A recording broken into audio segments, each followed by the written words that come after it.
Hello, everyone, and welcome to today's virtual program at the Commonwealth Club of California. My name is Kevin Rose, and I'll be moderating today's program. The Commonwealth Club would like to thank their members, donors, and supporters for making this and all their other programs possible. They are grateful for your support and hope others will follow the example to support the club during these uncertain times. Today, I am joined by Ryan Holiday, author of the new book, Lives of the Stoic. Ryan has been credited by the New York Times for increasing the popularity of Stoicism by applying it to the modern age. His writings and conversations highlight the necessity of a balanced life and limiting the noise to remain focused on achieving a personalized version of success. We will be discussing the virtues of Stoicism, its core values, and a lot more in the next hour. And I want you to get your questions answered as well. So if you're watching this along with us live, please put your questions into the text chat on YouTube or on the comment section on Facebook, and we'll be getting them later into the program. But first, well, I guess I want to thank the most important person here, our guest today. Ryan, thanks for joining us. Yeah, thanks for having me. This is really cool. I was looking forward to doing it in person, but we'll make this work.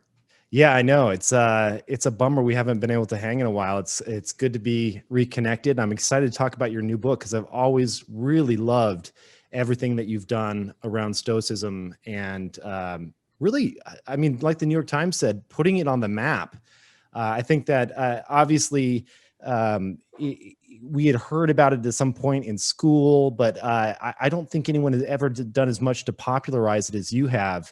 I'm really curious. I guess a great place to start would be for someone that has no idea what we're talking about. What's your new book about, and what is Lives of the Stoics? So I think, of the subset of people who have heard of Stoicism, the actual number of them that know really anything about the Stoics themselves is an even smaller group. And what I was fascinated by, what I wanted to do in the book was go, okay, so maybe some people sort of vaguely heard about these ideas of the philosophy, or maybe they've read my other books where I that are heavily influenced by the ideas of, Seneca and Marcus Aurelius and Epictetus and Cato, but like, who were they as people? How did they actually live the ideas? Because I think we could all agree, like, if the philosopher has really interesting ideas, but is actually like a garbage person, that says something about either the validity of the ideas, or it says something about the sincerity of the person who's having it.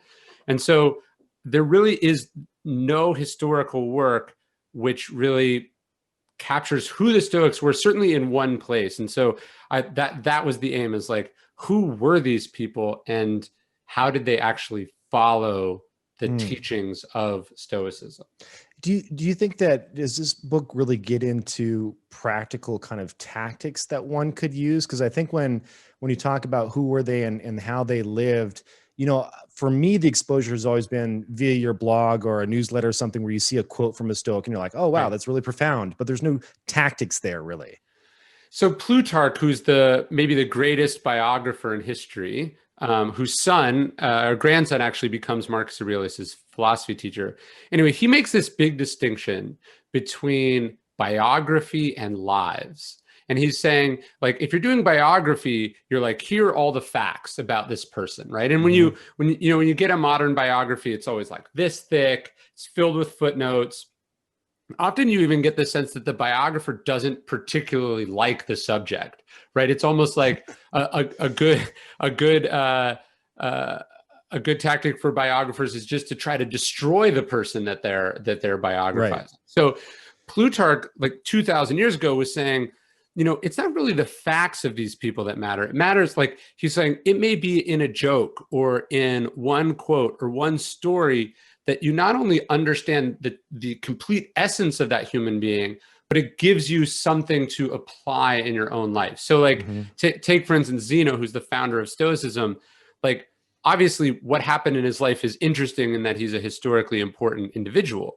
But the fact that Stoicism is founded by a guy after he suffers a shipwreck and loses everything, I think this works on multiple layers, because it's a fact, but it's also telling us how the Stoicism actually worked. And then it's inspiring us because we may be going through a bankruptcy or a divorce or some sort of physical disability, and we're having to rebuild the broken pieces of our lives. So ultimately, the reason the book is called Lives of the Stoics is because it's a reference to that ancient idea of analyzing a life in a way that makes you morally and professionally better. I'm curious, what drew you in? Like, what was it about your life where you were like, wow, these different principles, and I'm so fascinated. I got to go deeper here. I want to apply some of this to my own life. Was it a certain time? Was it something you were going through? Well, I was 18 or 19 years old, and I was at a conference, and I asked the speaker, sort of like a Commonwealth Club style event, and I asked the speaker what he was reading, and he recommended Epictetus. I ended up somewhat ignoring him, and I read Marcus Aurelius instead. Marcus Aurelius. This is not my original copy, but it's one of them.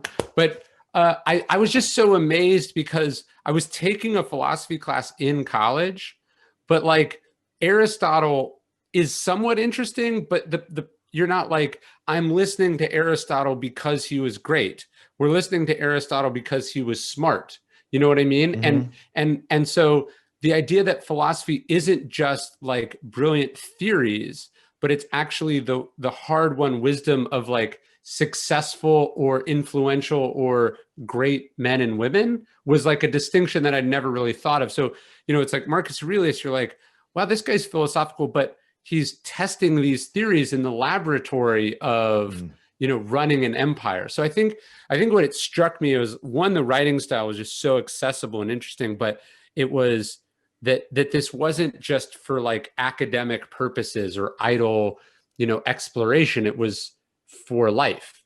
And was that the case with all the Stoics? Like, did they all actually apply these to their everyday life?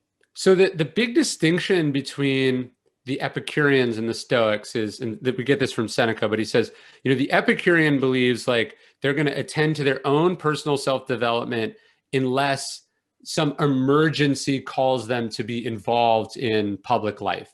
And he says the Stoic will only not be involved if there's an emergency. So like it's like the Epicureans were much more Buddhist in their sort of retreat from the world into the exploration of the inner domain. You could sort of liken the Epicurean garden to like the monastery. But the Stoics were generals and senators and artists. Like what I was just reading this. It's so insane. So in the ancient world, there was Seneca, and for most of modern history, we believe that Seneca, the playwright, and Seneca, the politician / philosopher, were two separate people. Like, we couldn't even wrap our head around the fact that Seneca was the most famous playwright of his time, the most famous politician of his time, and the most famous philosopher of his time. So like, just the idea that pretty much all of the Stoics, certainly all the ones in the book, were Stoics, were doers in addition to being philosophers. Like Cato famously doesn't write any philosophical works, but he's considered a great philosopher because of his political conduct.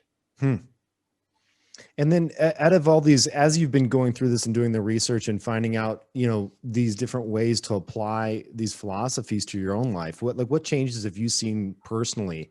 You said that you had started adopting this when you were 19. So it's been a bit.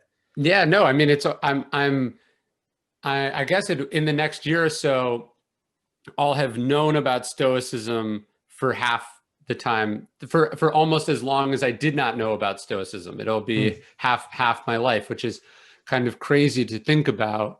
I mean, to me, it's a complete worldview. Like our friend Tim Ferriss calls it an operating system. So it's not so much as like, oh, because of Stoicism, I now do X. It's more like I try to do everything through the lens of Stoic. But I mean, it is filled with sort of practical exercises, whether we're talking about sort of the idea of memento mori, or we're talking about journaling, or we're talking about, the sort of the art of discourse, or whatever you want to choose. But I think the idea that it's something that integrates into your life and then shapes whatever you're doing, whether you're a slave like Epictetus, or a senator like Cato. The idea is you're supposed to do that thing according to the principles of Stoicism, in the way that a Christian, like their life doesn't begin and end in church. They're a Yeah. Christian who's also a baseball player. Right. What do you think of those integrations that you've had success with? I mean, journaling's like probably the big practice that I took from Stoicism. And it's funny, I took it late. Like I knew obviously that sort of Stoicism and journaling were always really difficult to separate from each other. But I think I thought because I was a writer, I didn't actually also have to do that. That sort of my ongoing writing about Stoicism publicly was the same as journaling. So about 5 or 6 years ago, I started that practice, and it's been like a really great rooting form of rooting in my life, particularly the last several months, just because it's a way to sort of start the day. So I mean, it's interesting too. I wish Stoicism had something as sort of singular as meditating. It's like this is the form, or praying, or the rosary. It's much more of a worldview. So it's harder to pin down as like, this is the exercise I do because I'm a Stoic. You know what I mean? Yeah, I wonder how do you actually embrace something like that then and turn it from just a great quote that you've read and you can say I agree with that, Yeah. to actually fully truly believing it at your core to where it does have that mental shift and change for you. I think so if you think about what Marcus is doing in meditations, it's like if obviously I know you know about journaling, so you think journaling is like I woke up today and I sort of said what was on my mind. What's really interesting about meditation, so first off, meditations begins with sort of a recitation of all of the lessons he's ever learned in his life. So why is he doing it? From what we know, the work was never intended to be viewed. So why is he writing down all the lessons that he learned if it's not to pass it on? He's writing it for himself. And that's actually what meditations translates to. It's to himself. But like the more you read meditations, the more you see that he's repeating himself, that he's sort of tackling the problems from different angles. So it really is kind of a meditative experience where you're supposed to take the ideas and sort of consume them and reconsume them and almost dance with them over and over again. And that was actually one of the really interesting things writing the book. I would go back and Steve Hanselman, who did a lot of the research, he was my co-writer on it. You would find an idea, like a metaphor, an image appear in one of the Stoics for the first time. And then you would notice it getting repeated over and over again by the later Stoics. And that was the practice of Marcus is writing as his sort of, it's like playing scales on a guitar. Like it, but it's the fact of doing it over and over again that sort of integrating just it. Like almost reinforcing it? Yeah, exactly. Yes. Interesting. How did the Stoics live outside of, like, how did they, one thing I've never heard this answered. I don't know if you have the answer to this, but you probably will. How did they eat, like drink, exercise? Like, in Zen, there's like, prescriptions for that as well. Like, in Okinawa, they call it, what is it? Hari Hachibu, like eat until you're 80% full. Okay. Or 8 parts out of 10, they call Yeah. it. And like the eight of the 10 is for you, and the extra 2 are for the doctor. So if you go to 10, you're actually giving those. It's a beautiful saying. But Sure. I'm curious, like, how are there thoughts there as well? Like how they lived? Yeah, Can you go into that? So there's less, it's not like some code or something where it's, here's the Stoic prescription for dieting or something. But the key, the second virtue of the 4 virtues for the Stoics is moderation or self-discipline or temperance. So they would love the rule of 8 out of 10. There's even a story in Zeno, like he's at this dinner party and it's with a sort of a famous sort of glutton / hog, and they serve the fish, and Zeno grabs it and he eats the whole thing. And the guy's like, "What are you doing?" And he says, "What do you think it's like for your guests at your dinner parties?" This is like you're creating this like competition for the food. And so there are all these anecdotes from the Stoics about their moderation and how they would eat. Cato was famous. He would always give the choicest cut of a meal to his guests. That we know the Stoics like to drink and eat, but they were trying to do it sort of within the confines of moderation. And the purpose of the meal was to have the philosophical discussion, right? Mm. Plato doesn't write anything down, but we know a lot of what he's thought because of sort of quotes that survive from the dinner parties. My favorite example, though, there's a passage in Meditations where Marcus Aurelius, who must have sort of been served the greatest food you could imagine, he over the course of this page, he breaks down like what the meal is. So he's like, this is a dead bird. This is a dead pig. This wine is fermented grapes. He's like walking through, like he's trying to deconstruct the glamour of the feast. So it sort of loses its power over him. And so, and then my other favorite one, which I'm just remembering, is so at the end of Seneca's life, he runs afoul of Nero. And this reminds me of you a little bit. He runs afoul of Nero, and Nero sets out to kill him. And the way you would kill Romans is you would try to poison them. But apparently, Seneca's diet had gotten so meager. Excuse me. Seneca's diet had gotten so meager. He was supposedly like living off water from the stream and berries and nuts that Nero is unable to poison him because both he doesn't have a way in, and right. Seneca's diet is supposedly so hearty that he becomes unpoisonable. So sort of who knows how true that is, but the idea is I think that they saw overeating as a vice, like any of the other vices. How about in terms of exercise? Anything there? Yeah. So Seneca jokes that the better you eat, the less time you'll have to waste exercising, and thus have more time for philosophy. I mean, there's something to be said about that. No, I totally agree. I mean, like I heard a great term a few years ago that certainly applies to myself. The term is exercise bulimia, which is basically obviously not a clinical diagnosis, and not to make light of people who have actual bulimia. But I don't know about you, but like I kind of get to a place where it's like, because I know I take care of myself physically, I allow myself to indulge in ways that maybe I know are probably not good for me. And you're kind of just keeping yourself in a perfect equilibrium, when really, if you had a little bit more self-discipline, you wouldn't need to go running and right. need to work out the degree that you do. I mean, in some sense, I mean, I should probably flip those things, right? Like if I think about it, I mean, I'm in Portland, Oregon, fantastic breweries out here. Yeah. Like I'll go have a couple beers or, and then the next day I'm like, okay, I need to run that, 5 miles right. or whatever. Maybe I should flip those around, No, a totally. less you're exercise, but yeah. Yeah. You're working off the thing that if you right. just not consumed, you wouldn't have to work off. And so but what is interesting is the Stoic writings are filled with analogies about boxing and wrestling. Chrysippus is a famous runner. We don't know how good he is, but it sounds to be an elite athlete. So, and a lot of them were were soldiers and generals. So you get the sense that they were pretty active. Although the interesting thing about Seneca is, for many years, and if you have any of the older translations of Seneca, you see Seneca as sort of this lean, haggard figure, which is kind of how Seneca wanted to be seen.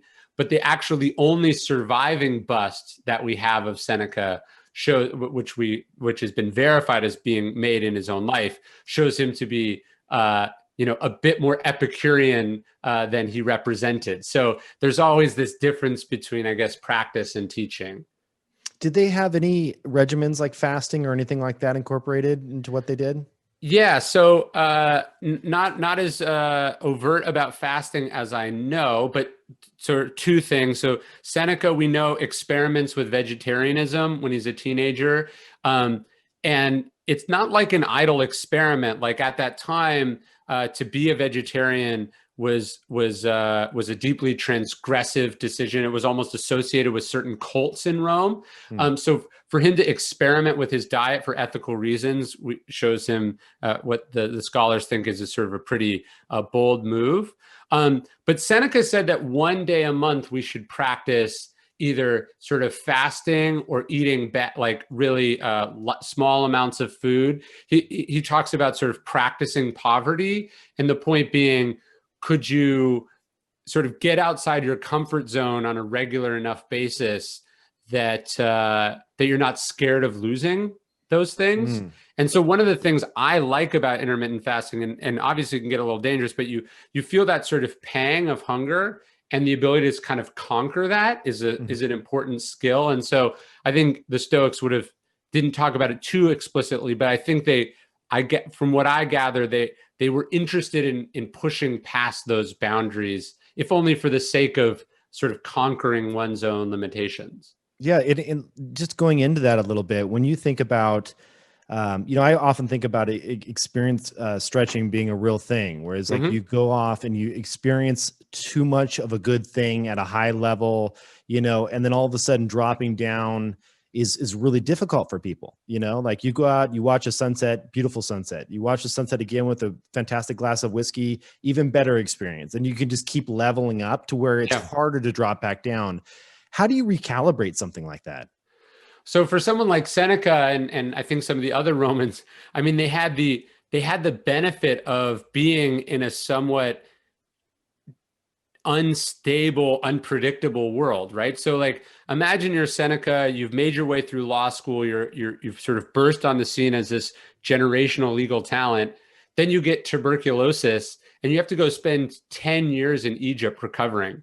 Then you come back, you become a senator, and just at the height of your senatorial career, you're exiled by an emperor who's jealous of you. So these events were like more the rule than the exception, right? Mm-hmm. Like life was very capricious. So I think one of the things we take for granted in the modern world is how stable something is. It's like you buy a house, you're not worried like, oh, someone's going to come take this house from me by force, right? Or something, right? And so we get really used to our things, and then we go, this is the new normal. And I was just talking about this to a group I spoke to earlier today. They were a finance and an insurance company that had started in 1907. And so I went through between now and 1907, how many economic crises, pandemics, and market recessions we've been through since 1907. It was like there was one the year before the company started, there was one the year after the company started, and almost every year since then, there's been some major event. The point being, what we often say is like normal or reasonable, what we get used to, especially lately, has been a totally abnormal sense of things. So I think that what you get from the Stoics is a kind of an appreciation and a gratitude for the good things, because they were often experiencing just like horrendous losses. I mean, Marcus Aurelius lost 7 children before adulthood. And you're just like wrapping your head around the magnitude of that kind of tragedy. I think it either breaks you or it allows you not to take the sunset for granted. So how would one apply that? Well, let's just like look at this last year of chaos. These things are impacting you, I'm sure, and your family, sure. COVID, like all of the things that we've been hit with. What do you do when something like that comes up? When there's like a lockdown on your state and you're dealing with COVID and you see your friends and family losing their jobs? Like, how are you able to apply some of these principles to reframe your own mind so it doesn't hit you as hard? Well, this is actually one of my favorite ones from Seneca. He has this idea of premeditatio malorum. And he says, all the terms of our human lot should be before our eyes: exile, torture, war, and shipwreck. I mean, he doesn't say pandemic, but that I think one of the interesting things about the pandemic is like how surprised we all were by it, even though there have been so many warnings. And even though many of us were very much under the impression that Donald Trump would be a erratic, unpredictable figure, right? And then, but what happens is, you're kind of like, Nassim Taleb talks about the Thanksgiving turkey that goes like, well, the last 300 days have been good, so it's probably going to continue being good. And so I think the first thing that Stoicism is there to do, it should be to prepare us, to sort of give us a full scope of like what is possible, and to sort of not be caught off guard by it. So I feel like I was caught off guard by it more than I would like to be, but I certainly was much more prepared than most people that I know. And then I think the other interesting thing, we talk about sort of the reading and the rereading. I mean, it was so fascinating to me. I mean, I've read Marcus Aurelius hundreds of times, to go back to it in March and for it to really fully hit me for the first time that he was writing during the Antonine Plague, right? Like he was writing during a pandemic that was much worse than this one. Mm-hmm. And you sort of go, oh, like people have been through this before. And what did they learn? And where do those insights come from? And so I think Stoicism is about kind of getting that perspective, but then it's also like, it's going to the study, going to the text. What do you find? What do they have to show you? I've just been, I don't know, it's been an interesting experience for me because I think it's both sort of, it's humbled me in one sense, but then it's also, I don't know about you, but it's made me much more confident in my judgment, right? Like, I feel like most of the decisions that I've made in the last 7 months, people haven't always agreed with them, including people in my own family, but they've turned out to be the right decisions. Like, can you give me an example of that? Well, just, I mean, you and I were talking in March, like we sort of went into lockdown really early.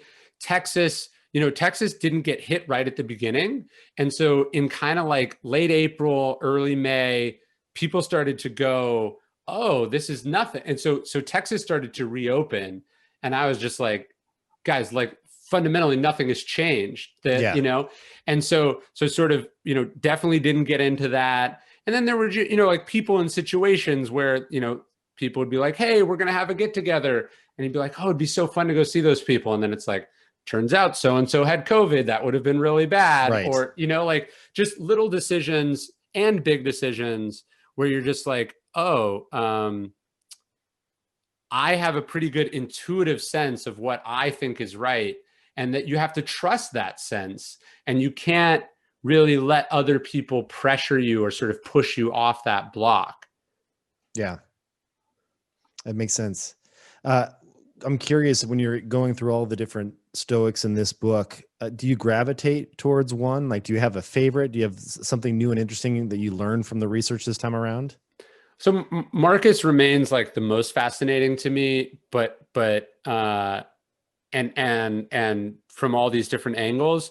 But there were a bunch of other figures that I kind of fell in love with. So like famously, Seneca is kind of he's the tricky Stoic because he wrote the most eloquently, but then it's really hard to square a lot of what he wrote with the fact that he was obscenely wealthy, for instance. Like, sure, he has this meager diet, but he's like the richest man in Rome. And how does he get his money? He gets his money as Nero's advisor, right? So the hard thing to wrap your head around is with Seneca.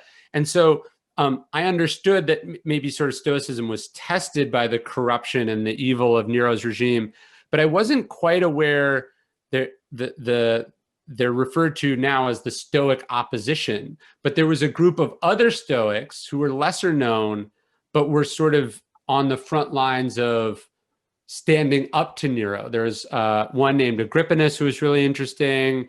There was one named Thrasea, who's a sort of lone senatorial holdout against Nero. There was one called Helvidius.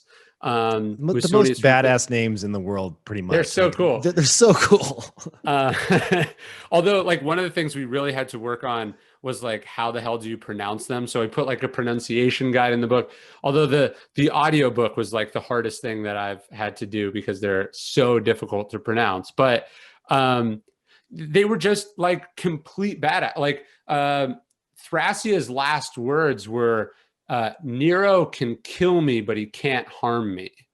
And you're just like, whoa, like these weren't people. So when we talk about Stoicism being like a philosophy you apply, I mean, these people were applying it in the sort of highest stakes scenarios that you can imagine. Like these are people who were ultimately forced to commit suicide, or people who were executed, people who had all their property confiscated and then sent into exile. It was, it was a harsh time, but I was really inspired. I think that it's because it sort of ties in to, the sort of rise of authoritarianism we're seeing across the world. I was just really inspired by the idea of like, the philosopher is not someone who sits on the sideline. The philosopher is someone who's on the front lines.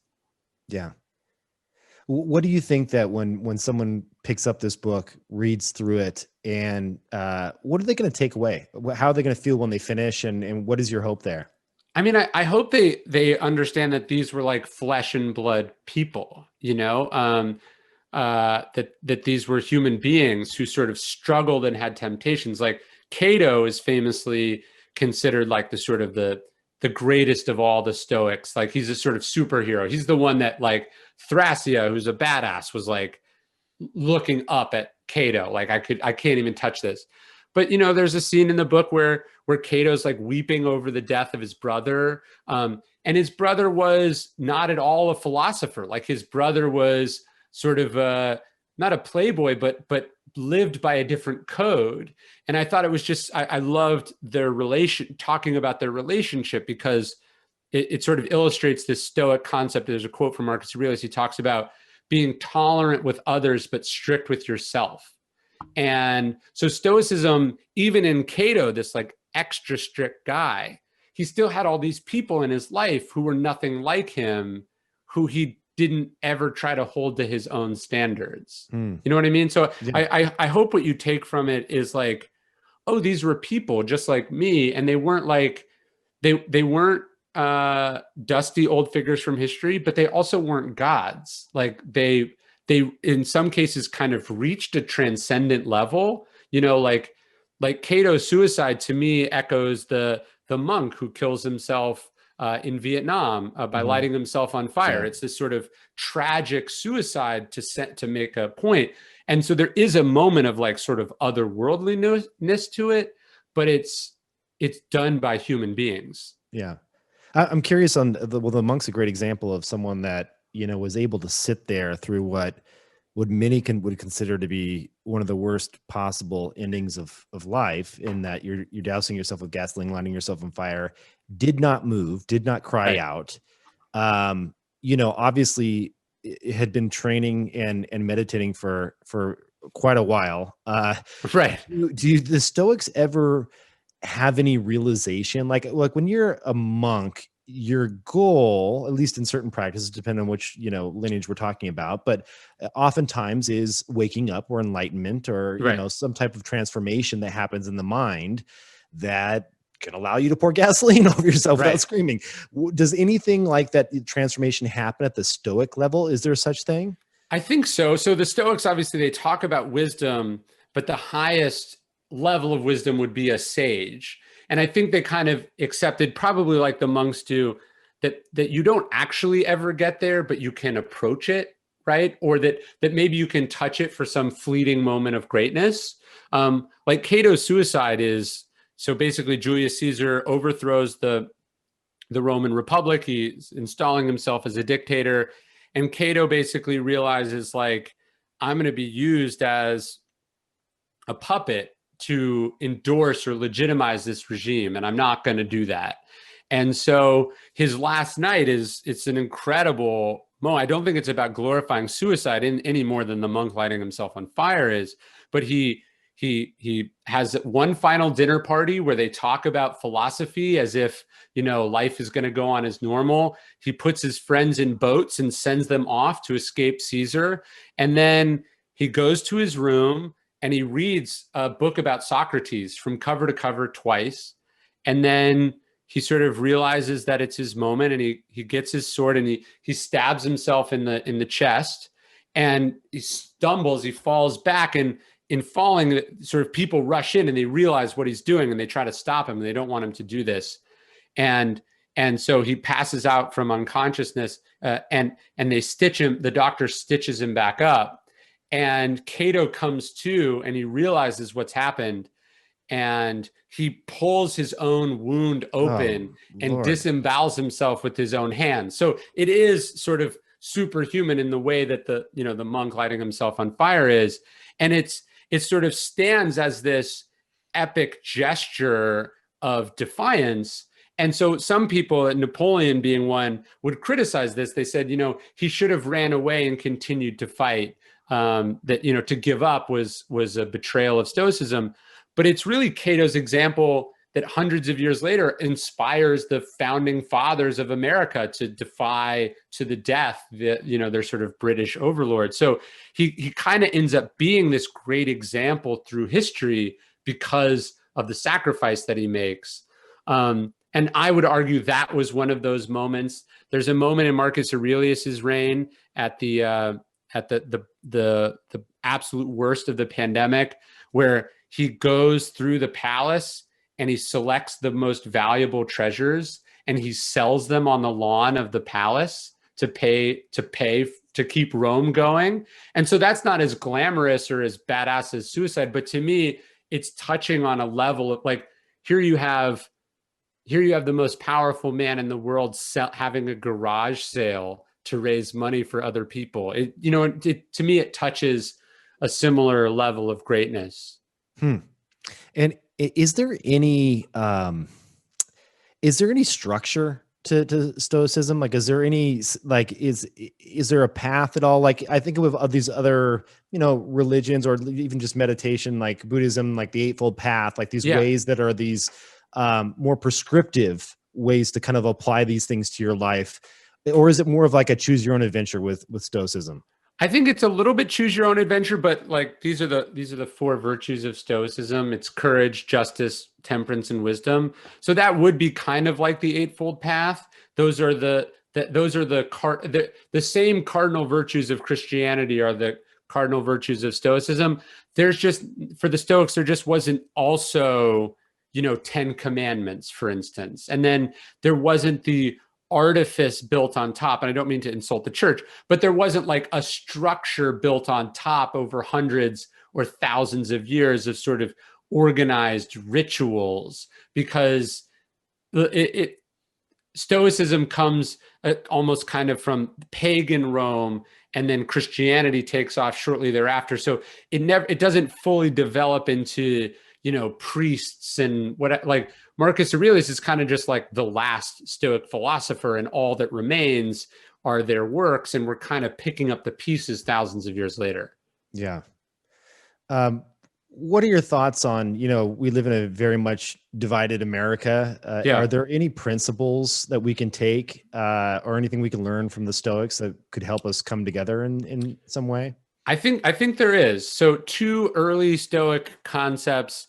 There's this word, I'm probably butchering it, but it's okaiosis, which it basically is saying like we have a natural affinity for other people. And then sympatheia is saying basically that we're all part of one large organism. In Zen, they would say like all is one. That's a very Stoic concept as well. So I think, Marcus Aurelius says two things I love. He says, to do harm to another is to do harm to yourself. And then he also says, and you can do an injustice by doing nothing as well. So that I think the Stoic virtue of justice to me is that like the idea that although we might have these sort of political policy disagreements politically, like the whole point of politics is that we're on the same team. And I think they would be repulsed by this sort of winner take all, this sort of authoritarian, even though they were emperors in some cases, the authoritarian impulse to shove things down the weaker side's throat. Marcus Aurelius talks about learning from Helvidius, the importance of freedom of speech, equality under the law, rulers who respect their citizens. I think ultimately there's almost a utopian element to Stoicism that's like, none of this stuff matters. What matters is other people. Yeah. What are you still learning? Like, in terms of, you've done so much research, spent so much time. For me, I spend more time in the kind of the Zen world of things. And every time I reread like an important book, I'm always like, how did I miss that? Right. Did you find that this time around, was there anything where you're like, this is so new and exciting for me when writing this book? Yeah. I want to read this passage. Let me find it. I read it recently, and it hit me so okay. This is what Marcus is saying he learned from Sextus, who is actually Plutarch's grandson. He said he learned to investigate and analyze with understanding and logic the principles we ought to live by, not to display anger or other emotions, to be free of passion yet full of love. And so that I read that for obviously many times, but that really hit me a few months ago, because I think I've focused for a long time and it does take a lot of practice, the idea of being free of emotions or not being at the mercy of your emotions, that's what Stoic means, right? People, it's about controlling your temper, controlling your anxiety, controlling your temptations. That's been 15 years of work for me. But I think I'm coming now to better understand that second part of that equation, which is, okay, so you manage to tamp those down. What do you replace them with? And he's saying you replace it with love. And I think that's a beautiful idea that I don't know why I skipped over it, but it's beginning to shape and change how I think about things. And I feel like every time I find one of those things in Stoicism, then as I go read more, I find more of it. Like a couple years ago, I came across the idea of stillness in Marcus Aurelius. And so finding that shaped, my understanding of that concept in Stoicism. And I found that it was actually a pretty big theme. So I think that's the next big one for me.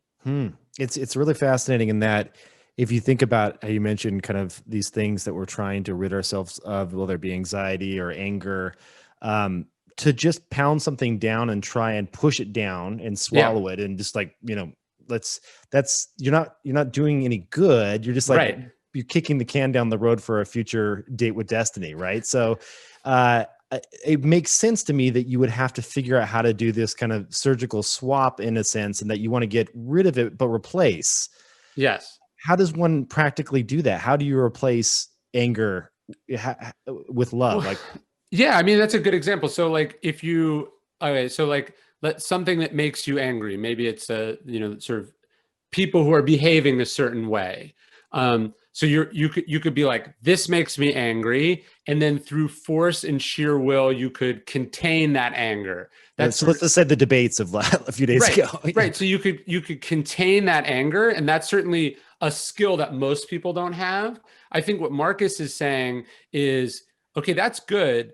But what if you could make that anger go away by really understanding those people and finding what makes them human and sensing the pain that they're in, or feel obligated to do something for them that might take them out of the behavior or the reasons for the behavior they're having. So more compassion for the person. I think he's talking about empathy. Yeah. The idea of the common good is a theme that comes up in meditations over and over again. But I think understanding that the other person is not your enemy, but in fact is another person in pain. That I don't know, like one of the things I talked about this in stillness, but it's like one of the things I'll do is like, I'll think like, okay, what is the thing that like I care the most about in the whole world? I mean, it's my kids. And like, I'll think about the feeling that gives me, like when I see them, when they're doing something, like playing in the pool or whatever. And then I try to think of someone that either I don't like or that's hurt me or that's doing something I disagree with, or just some mass murderer in jail. And then I try to think about them having that feeling about something. Right? And then when you do that, you immediately realize that, with few exceptions, there is something good there. There's something you can. There's a common ground and you're humanizing them a little bit. Would you say that's true? I think so. Yeah. Yeah, but you mentioned just a second ago about kind of the first step being containment. Yeah. I would think that my gut tells me containment is just, is dangerous because it's not releasing that thing. It's just trying to hold it back and shove it down. Is that not how the Stoics believes? I don't think it's about shoving it down, but I do think, like the Stoics aren't saying like for instance, there's a lot of essays from the Stoics about grief. The Stoics are saying it's perfectly natural to feel grief. But then they try to go like Seneca writes this great consolation to a friend. He's saying, okay, the person that you're grieving, would they want you to feel horrible? Like, would that be their dying wish that you would feel horrible? Would they want you to kill yourself out of grief because they're gone? Of course not. You know what I mean? And so I think containment's the wrong word. What a Stoic is trying to do is logically work through what's often illogical impulses so you don't have it. And like lust would be a great example. Epicurus of all people talks about, he's like, when you find yourself lusting for something, try to think about how you're going to feel after you get it. Not how you're going to feel getting it, but the Right. shame that comes after or the disappointment that comes after. And he talks about how that'll help you not want it so bad. So I don't think it's like white knuckling it, but it is, you can, if you're afraid of something, I don't think any philosopher would be like, oh, lean into that fear. That fear is good. They would urge you to logically break down that fear. That makes sense. Well, yeah, going in and taking the time to really explore it and feel it, right? Yeah. And that's part of breaking it down, I guess, is to But they sit wouldn't with say it. like your fear is good. Don't question your emotions. Give in to your fear. Right. Like they would grant that it's probably not a constructive, mood, and that you want to analyze it and understand it. Yeah, gotcha. Very cool. Well, I want to get to some of these questions. Yes. We've had people writing in, and they're very important. They're awesome questions. So the first one says, how do you feel we should make the most of this quote unquote time in isolation and quote unquote exile? It is a little bit like exile. I don't know about you, but I'm having to think about, obviously I want things to go back to normal, and I want people not to be suffering, and I don't want people's businesses to close. But a big part of me is less thinking about like, how do I get my old life back, and more about like, how do I keep my life more like this? To me, this has been like the greatest lifestyle experiment in human history. And I've discovered a lot of things about how I want my life to be going forward. Yeah, and it's given us, for me, it's given me time to explore and adopt new things that I would never have done. I would just be too Right. busy. I'd be too busy traveling or going to meetings or doing these things. And now I do have time to embrace, a few other things that are more self-care, which I think it's a great time to, if you have the time to kill, might as well spend it on yourself, Totally. Okay, next question here. Let's see here. Hi, Ryan. If you had to point to one thing in your personal life that the Stoics have impacted, what would it be? It'd be hard to come up with one thing. We covered journaling. What's another thing Maybe we do has the, really changed? the Memento Mori one is a big one. Marcus Aurelius and Epictetus, who both had children, talk about, as you tuck your kids in at night, he says, like, actively think about them not making it to the morning, which is like a horrendously awful thing to have go through your mind. And like, if they hadn't said to do that, anytime you found yourself doing it, you would try to crush that impulse. Do you know what I mean? Like, you'd be like, Yeah. don't do that. And he actually says this. He goes, now I know you're going to think like that you're tempting fate by thinking about this, but he's like, actually, no, you have to do it. And I have to say, it's totally, over the last 4 years, my son's 4, it's totally transformed bedtime. I never feel any pressure to get them to bed. I never feel like, I always stop myself when I go like, this is taking too long. I got to get in the other room. I got to watch Netflix. I got to answer email. Like, it really makes me soak in those moments. And like, I haven't missed a bedtime in 7 months. It's been incredible. But even before that, it really helps me go, it's not the idea that like, oh, this is going to happen. It's that it could happen, and you would never want to be in a position where you needlessly cut connection short to do something that didn't matter. Yeah, that's an important, I need to adopt that as well. I do cut the bedtime short from time to time.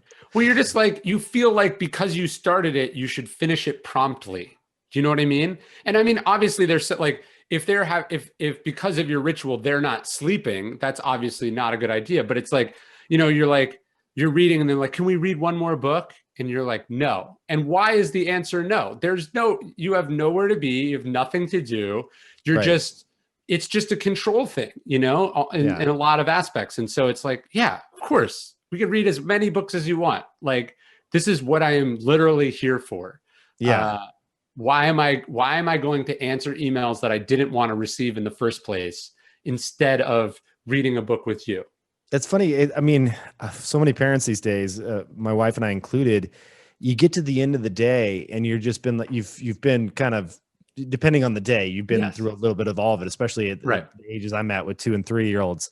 You're tired. Right. Sure. So it's hard not to be like, okay, off to bed.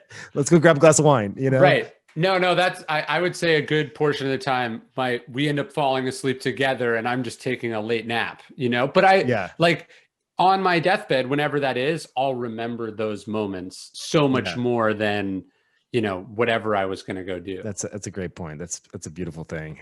All right. Well, you've inspired me there for sure. Next question. How can we make the virtues and Stoic teachings accepted as core learning for children in school? Seems more practical than teaching character education. To me, the way you teach these things, and it's how I try to write, is you teach them with stories, right? The story of George Washington chopping down the cherry tree, I don't think anyone thought that was true. You know what I mean? It's an absurd story. I think but we used to understand that you taught people lessons by stories. And there's a reason that the Bible is written in parables, and people used to know what those parables were. I think, we try to teach people facts when really what we remember are stories. And so that's something I'm working on now. But I think the main way you teach kids and young people, other than by your own example, which is a form of a story, is through stories.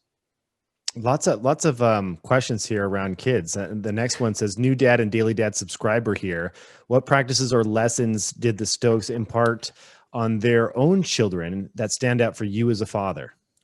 So unfortunately, the Stoics don't have a lot of explicit discussions about children. There's a few here or there, but there's not that many great stories. But we can kind of look at the way they taught and led in other aspects. So I try to obviously do that on Daily Dad. I'm trying to think of like a good Stoic children's story. I can't think of a good one, but to me, I think the Stoics, this idea of like, don't talk about what a good man is like, be one. If the counterpoint to the teach by stories is like, you can't teach your kids values, you can only show your kids values. Or if you're teaching them and then not showing them, you're actually teaching them that you don't care about these values and they're not very important. Mm-hmm. Next question. What is your daily routine now? Not that different than it was before, just all the time now. Like I don't know about you, but I feel like all the days have blurred together and there's no difference between, like, I think today's Thursday, right? But Friday, like, I'm not like, oh, tomorrow's Friday. Like, there's just no difference in any of the days anymore. Yeah. But I get up early. Kids obviously help with that. We go for a walk every morning. So I'm trying to think how many days has it been since March? What is that? Like 200 days, 300, 200 days, something like that. We've probably walked 600 miles, maybe 700 miles. So we do a 3-mile walk in the morning, and then we do a 1-mile walk in the evening. Although sometimes my son rides his bike now, but we've just spent so much time together. So we do the walk, then I work or write. I've been incredibly productive from a writing standpoint. And then I do intermittent fasting, which I sort of picked up from you. I stop eating at like tonight it was at 5. And so I won't eat until probably 11 or 12 tomorrow.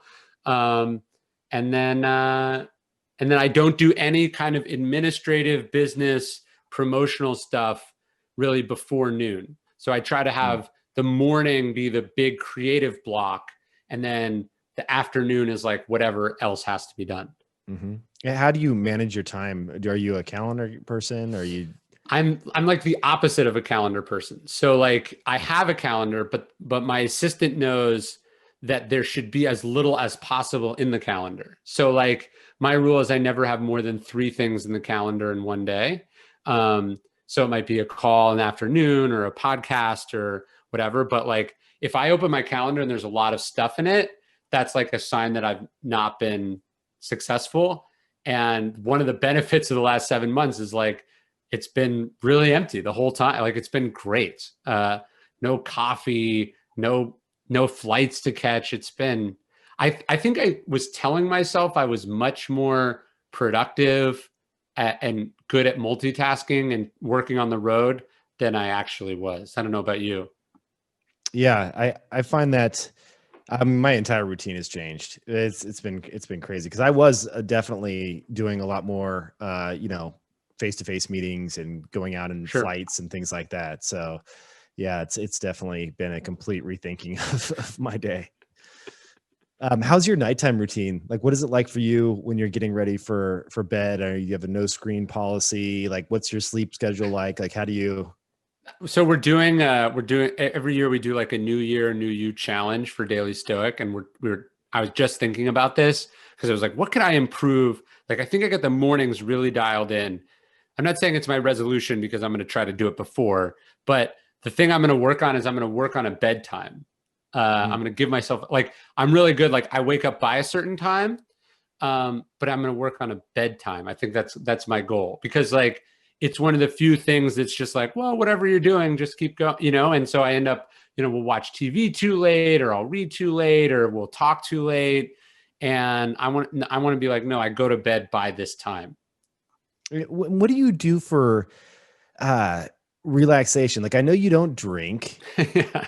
and you don't even do the flip side of that, which is you don't do coffee in the morning, right? Right, right. So, you have anything? I like to watch crappy TV. I mean, I like to hang out. Like Are you I a think bachelor guy or something? You watch like no, some horrible reality TV? I'm no, like, there we I like go. He no, has like his faults.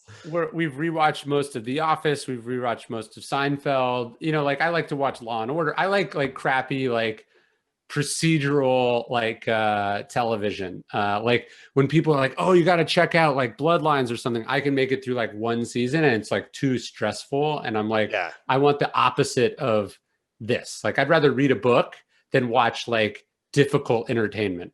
Yeah, I'm divided there. Like Game of Thrones, I didn't have a problem with except for some scenes. The Ozarks was too Oh strong. yeah. Like I watched it, I'm like, these people are just fighting the entire time. This is not good for my psyche.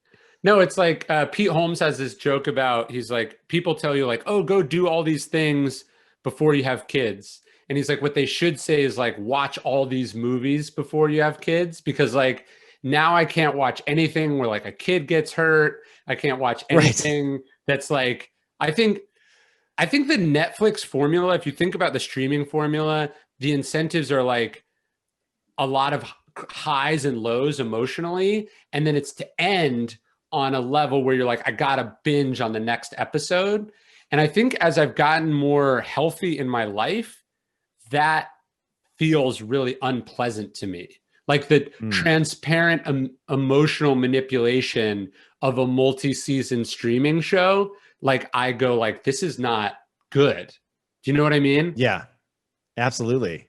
I don't really we don't really do any TV at all except for sports. Yes. Like we that's kind of like just fun entertainment that's healthy and Right. No, totally. That um was I'm glad sports are back. That was definitely one of the things I missed the most. yeah. Okay, moving on to the next question. Have either of you looked at the overlap of Zen and Stoicism? Any good books? Certainly seems to be a lot of common ground.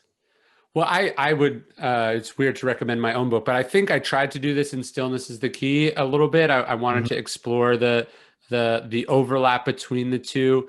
To me, what I like about them is that the overlap is coincidental, right? Like that they're not like the overlap between Christianity and Stoicism is not random. It's that the two borrowed from each other, right? Mostly that Christianity borrowed from Stoicism, but they borrowed from each other and they came from the same place. What I love about Buddhism is that it's almost like an independently evolved species, and so it to me it proves a lot of the ideas that like they both independently came to a lot of the same conclusions. Yeah, absolutely. It's really kind of eerie when you start seeing that they just pop up and you're like, wait, that's very similar here.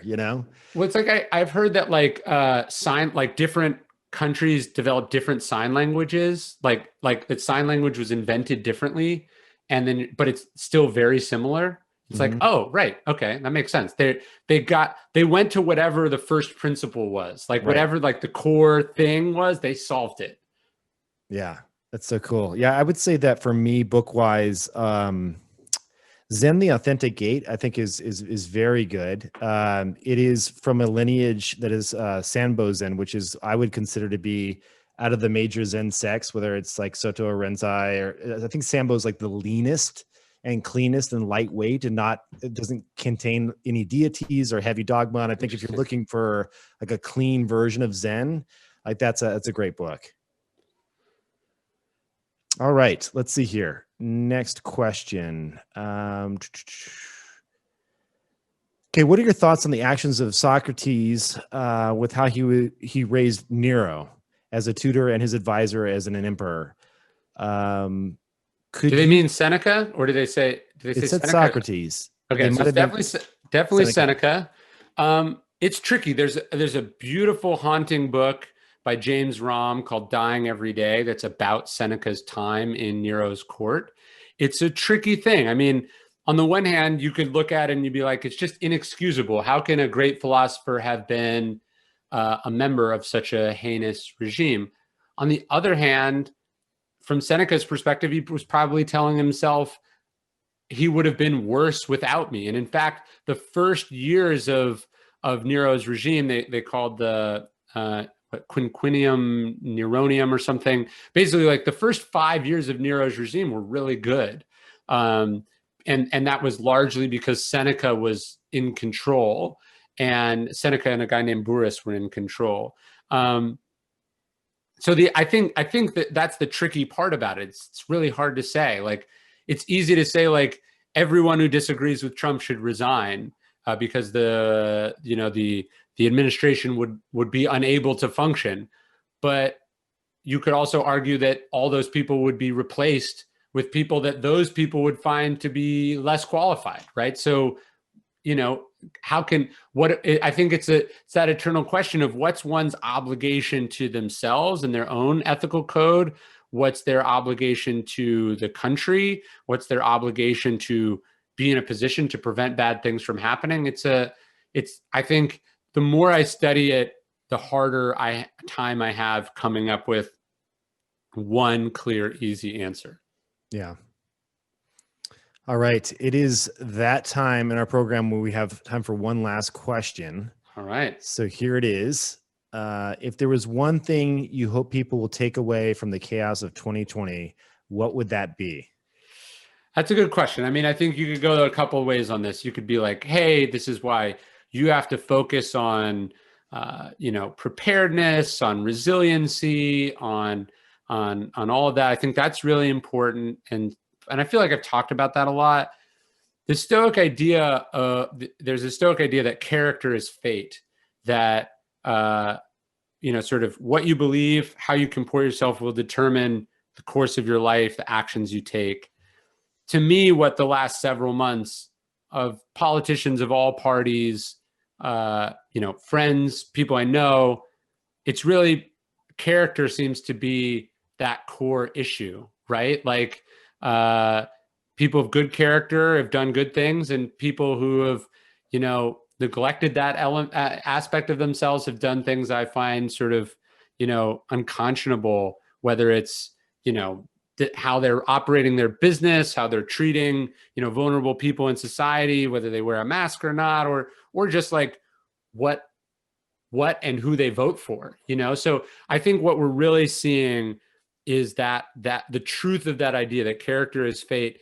And I would argue that competence is a part of character, like the desire to truly be excellent at what you do and to hold yourself to a high standard, to me, is an element of competence. So when I see these politicians of, both parts of the ideological spectrum just so fall down on the job, it strikes me as a reminder of like, hey, we have to stop thinking about like, who has all the same political positions as me, who's on the same team as me. And we have to think more like you probably think when you're investing in a company. It's like, it's less like, do I like the idea? And more like, can this team do what they are claiming they want to do? You know what I mean? Mm-hmm. I think we are just, I really like Mark Andreessen's essay about building and stuff. I think we desperately need competence and excellence in morally and in every other sense. And we're experiencing the very real consequences when you don't optimize for those things. Yeah, Absolutely. Well, that's a great way to end it. Thank you, Ryan, so much for doing this with me. No, I really appreciate it. And yeah, it's always good to chat. Awesome. Well, our thanks to Ryan Holiday, author of the new book, Lives of the Stoics. It is available everywhere now, I guess, Ryan, right? Yes. Everywhere books are sold. So make sure to grab one. And we would also like to thank our audience for watching and participating live.